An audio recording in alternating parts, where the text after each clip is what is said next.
Assalamualaikum warahmatullahi wabarakatuh.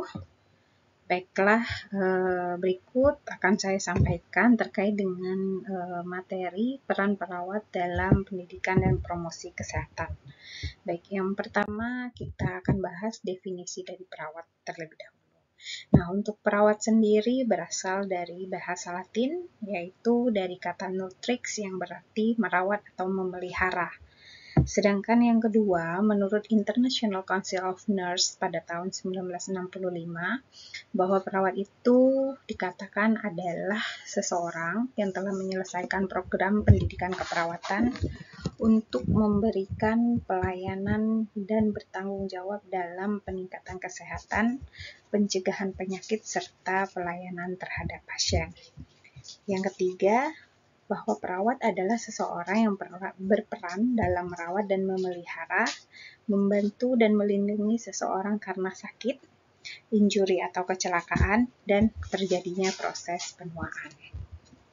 Sedangkan yang keempat, perawat sendiri adalah seseorang yang bisa bertanggung jawab dan berwenang dalam memberikan pelayanan keperawatan baik secara mandiri ataupun berkolaborasi dengan tenaga kesehatan lain sesuai dengan kewenangannya. Nah, ini berhubungan dengan surat izin perawat ya, karena saat ini perawat sudah boleh mendapatkan surat izin praktek yang mana pada saat penyelenggaraannya harus bisa berkolaborasi dengan tenaga kesehatan yang lain, gitu ya.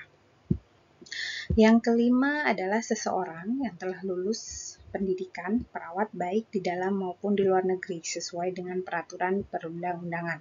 Jadi, kalau perawat sendiri ini adalah seseorang yang memang sudah menyelesaikan pendidikan, yang dimana kalau untuk perawat ini jenjang pendidikannya minimal adalah diploma 3.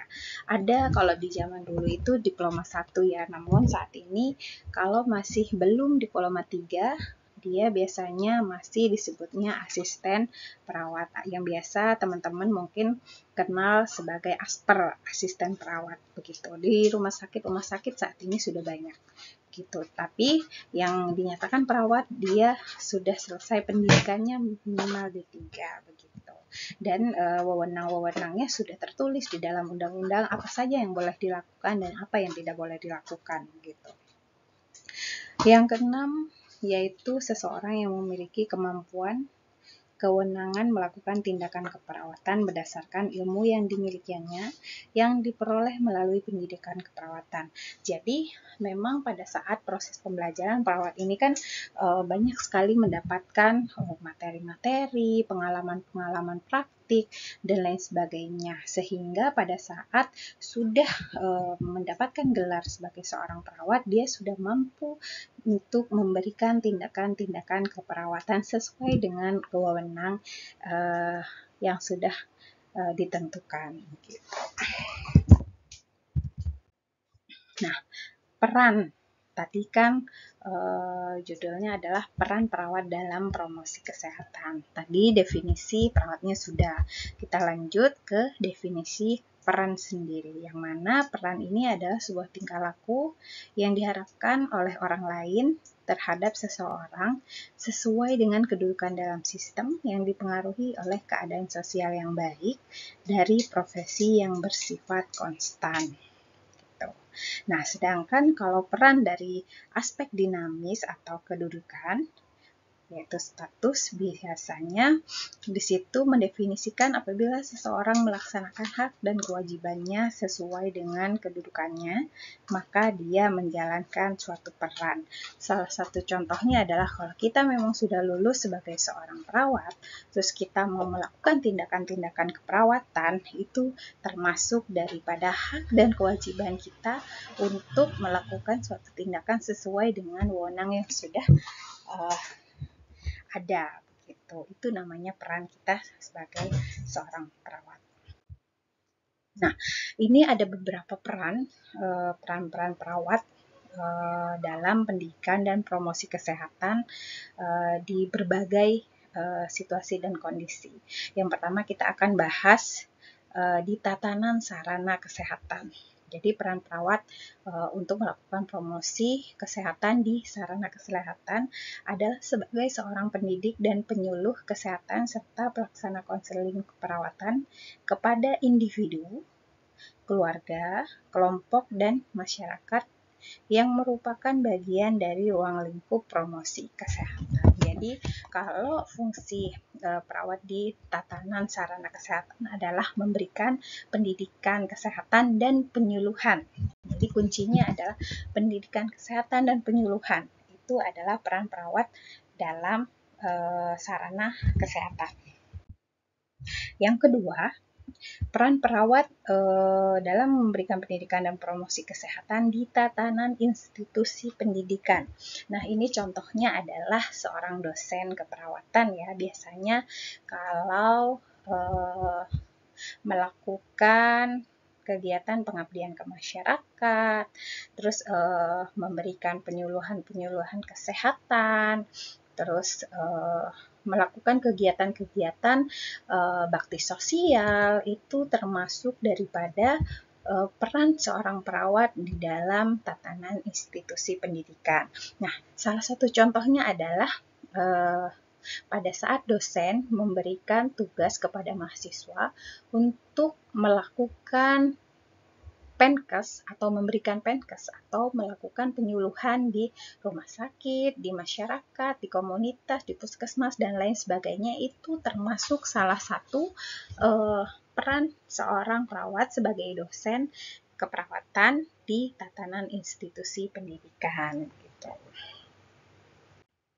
Yang ketiga, peran perawat dalam pendidikan dan promosi kesehatan di tatanan tempat kerja dan tempat umum. Nah, ini biasanya termasuk daripada upaya promosi kesehatan dalam tatanan K3 ya. Contohnya, pemahaman baik dan dengan cara pendidikan kesehatan maupun penyuluhan mengenai pemakaian alat pelindung diri. Nah, biasanya salah satu contohnya adalah pada saat di sebuah rumah sakit, di sebuah kantor, atau di sebuah klinik gitu. Kan biasanya di sana ada perawat ya. Terus perawat ini sudah mengikuti pelatihan-pelatihan.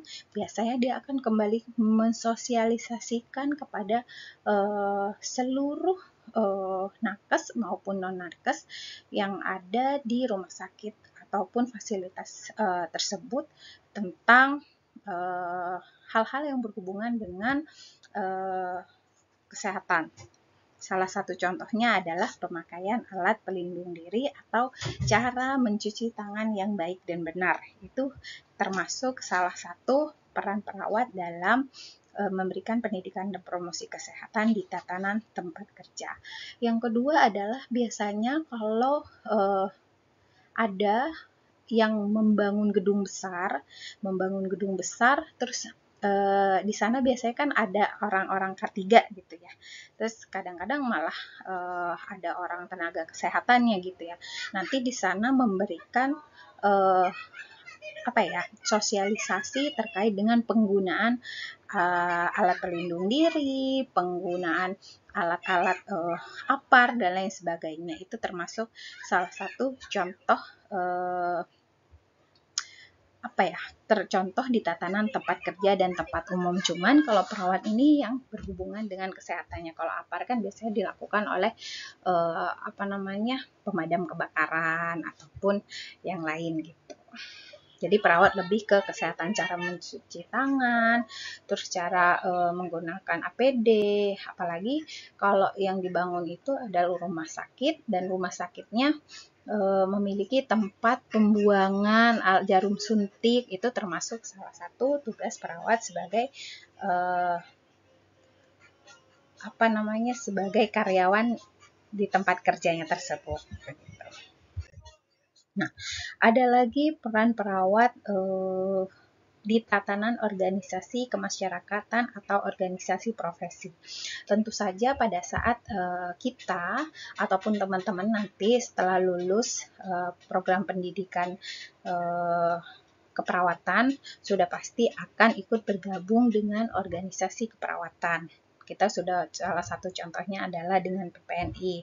Nah, biasanya setelah kita bekerja sama dengan organisasi tersebut, maka kita bisa mengadakan kegiatan-kegiatan berupa pemberian informasi secara terus-menerus agar si kliennya itu dapat berubah dari tidak tahu menjadi tahu atau sadar, dari tahu menjadi mau, dan dari mau menjadi mampu melakukan perilaku yang diperkenalkan. Nah, biasanya salah satu contohnya adalah pada saat kemarin terjadi pandemi COVID-19, itu banyak sekali organisasi-organisasi kesehatan ataupun organisasi-organisasi kemasyarakatan atau media massa mengadakan yang namanya suntik vaksin. Nah, suntik vaksin ini kan banyak sekali bekerja sama dengan tenaga kesehatan, terutama dengan para perawat gitu ya. Itu kan termasuk salah satu tugasnya di tatanan organisasi begitu, sehingga yang tadinya orang-orang itu tidak mau diberikan vaksin, lama-lama mau diberikan vaksin, awalnya tidak tahu tentang vaksin, terus diberitahu, setelah tahu dia mau pakai vaksinnya gitu. Yang selanjutnya adalah di tatanan program atau petugas kesehatan, yang mana kegiatan yang dilakukan biasanya terintegrasi sesuai fungsi manajemen melalui perencanaan, pergerakan pelaksanaan, pengawasan, pengendalian, dan penilaian yang dilakukan di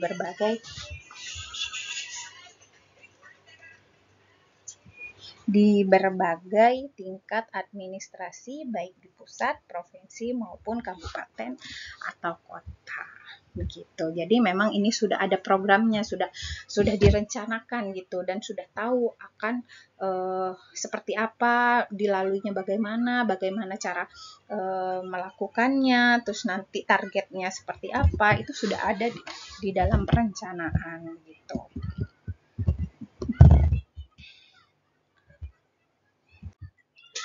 Nah, ini adalah peran di tatanan lembaga pemerintah atau politisi atau swasta, di mana peran perawat tersebut adalah untuk mensukseskan dan mendukung program pemerintah, antara lain mendukung dalam program integrasi dengan program kesehatan ibu dan anak. Salah satu contohnya adalah mencegah gizi buruk, terus mencegah stunting gitu ya. Itu kan sudah ada ya di dalam program pemerintah. Terus mencegah terjadinya kematian ibu dan anak, menurunkan angka kematian ibu dan anak, itu sudah termasuk program pemerintah dan kita mensupport di situ. Terus yang kedua adalah integrasi dengan program jaminan pemeliharaan kesehatan dan integrasi dengan program pencegahan dan penanggulangan penyakit tidak menular. Ini semua kan sudah ada di dalam program-program yang sudah akan dilakukan oleh pemerintah, sehingga kita perlu mensupport, perlu untuk membantu terlaksananya program-program tersebut sebagai seorang perawat begitu. Dan itu adalah termasuk peran perawat di tatanan lembaga pemerintah atau politisi atau swasta begitu. Nah, selanjutnya adalah kebijakan pemerintah tentang promosi kesehatan.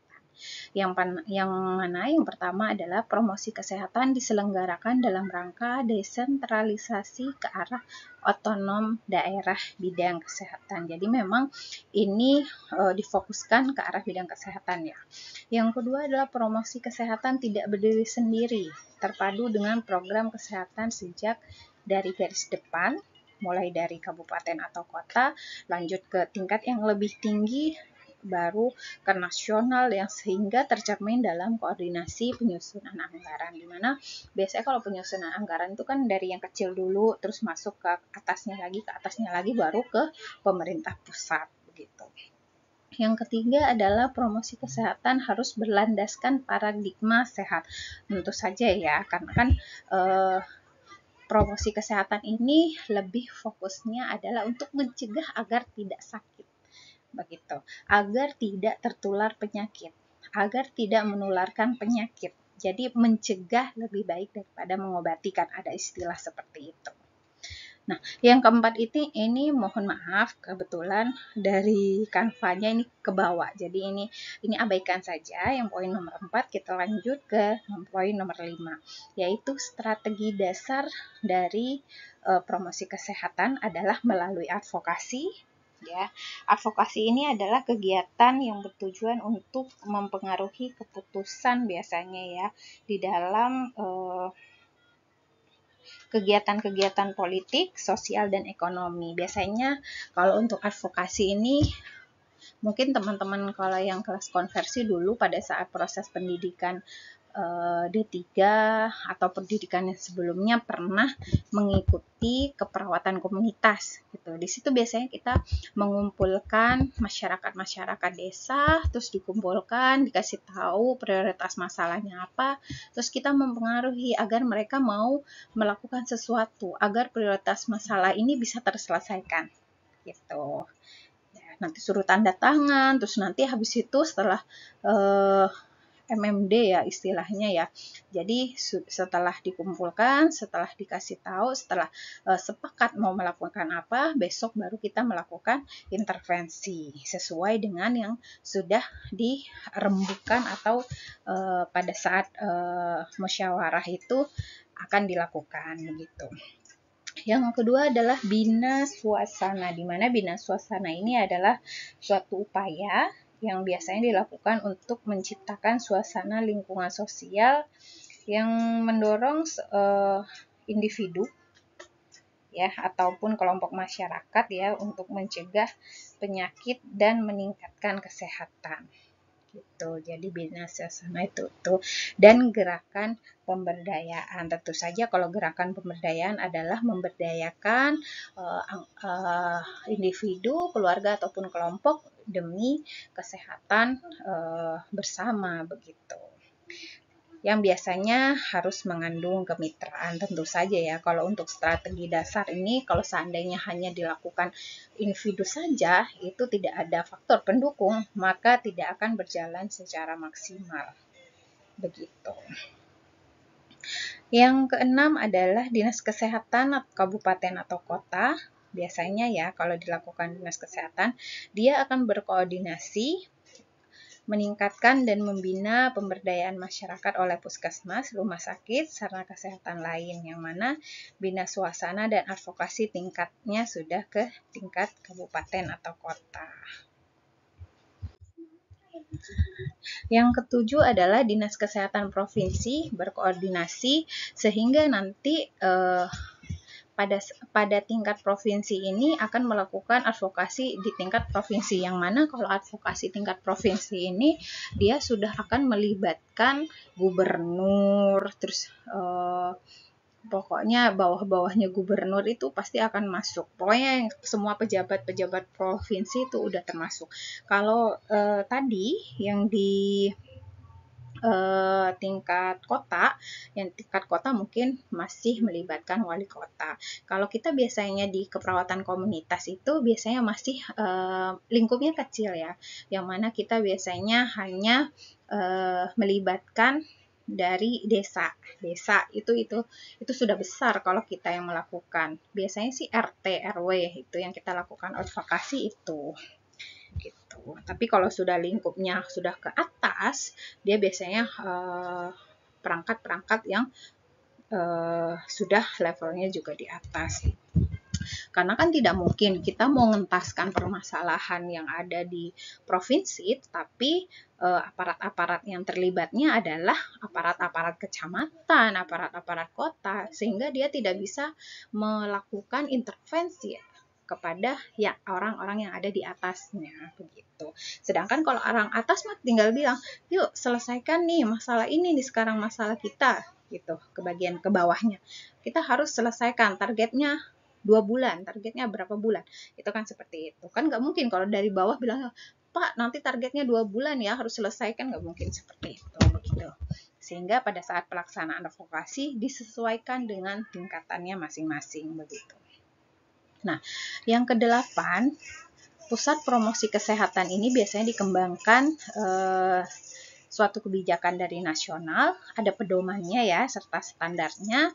Fasilitas itu biasanya ada koordinasi promosi kesehatan di daerah, bina suasana, dan baru dilakukan advokasi tingkat nasional. Yang mana kalau sudah tingkat nasional ini kan mungkin lingkupnya sudah lebih besar lagi begitu. Sehingga ini kebijakan-kebijakan yang menghasilkan kebijakan yang dilakukan ataupun yang akan digunakan oleh seluruh Indonesia begitu. Kemitraan adalah dalam rangka good governance. Promosi kesehatan harus berdasarkan fakta, pendayagunaan data dalam perencanaan dan desain. Jadi kita kalau mau melakukan promosi kesehatan harus ada dasarnya, harus ada permasalahannya. Tidak bisa kita akan melakukan suatu intervensi ataupun mau melakukan penyuluhan kesehatan, tetapi ternyata di wilayah tersebut tidak ada masalahnya. Gitu. Salah satu contohnya, kita mau melakukan penyuluhan kesehatan tentang bahaya merokok, contohnya ya. Ternyata di desa X gitu ya. Ternyata di desa X itu adalah desa yang memang bebas asap rokok dan semua warga desanya emang tidak ada yang merokok. Kan artinya kita salah sasaran. Tidak tepat perencanaan dengan yang akan kita lakukan gitu ya. Jadi kita biasanya yang pertama adalah akan melakukan survei terlebih dahulu. Kira-kira permasalahan di wilayah tersebut tuh apa? Ternyata permasalahannya ada 3 prioritas masalah gitu. Stunting, terus yang kedua ada melahirkan di dukun, terus yang ketiga adalah penyakit tidak menular gitu ya. Artinya apa? Berarti kita melakukan penyuluhan sesuai dengan materi-materi tersebut. Jadi kita jangan ngasih materi yang lain gitu. Sama halnya nanti teman-teman kan dapat tugas nih di akhir. Pada saat di tugas di akhir itu disesuaikan promosi kesehatan yang akan dilakukan dengan permasalahannya yang ada di masyarakat tersebut. Begitu. Profil promosi kesehatan, sarana penyedia data, dan benchmarking. Gitu ya. Jadi harus disesuaikan, harus dilihat. Terus peningkatan kemampuan promosi kesehatan dilakukan secara bertahap. Nanti biasanya promosi kesehatannya dilihat kira-kira apa yang sudah kita lakukan di sana efektif enggak, efisien enggak. Kalau masih kurang berarti kita tingkatkan lagi dengan cara yang lain. Kalau metode A nggak bisa dilakukan berarti kita cari metode yang lain dan lain sebagainya. Peningkatan promosi kesehatan dengan mengembangkan sumber daya dan infrastruktur, terutama SDM. Tentu saja ya, kalau SDM-nya sudah bagus, SDM-nya sudah baik, maka sumber daya dan infrastrukturnya kemungkinan dapat digunakan dengan maksimal. Begitu. Kita percuma punya alatnya canggih, percuma punya bahan-bahan bakunya juga bagus, punya sumber-sumbernya bagus, ternyata SDM-nya tidak dapat menggunakan peralatan tersebut dengan bijak dan baik, sehingga percuma nanti cepat rusak dan tidak akan berfungsi sesuai dengan fungsinya. Begitu. Pengembangan sumber daya manusia promosi kesehatan, yang mana dia biasanya akan tercipta keprofesionalisme dan kesejahteraan ya, dengan mengembangkan sumber dayanya. Nah, pengorganisasian promosi kesehatan harus memadai. Begitu. Itu saja materi untuk hari ini terkait dengan peran perawat dalam memberikan promosi kesehatan. Baik, terima kasih atas perhatiannya. Selamat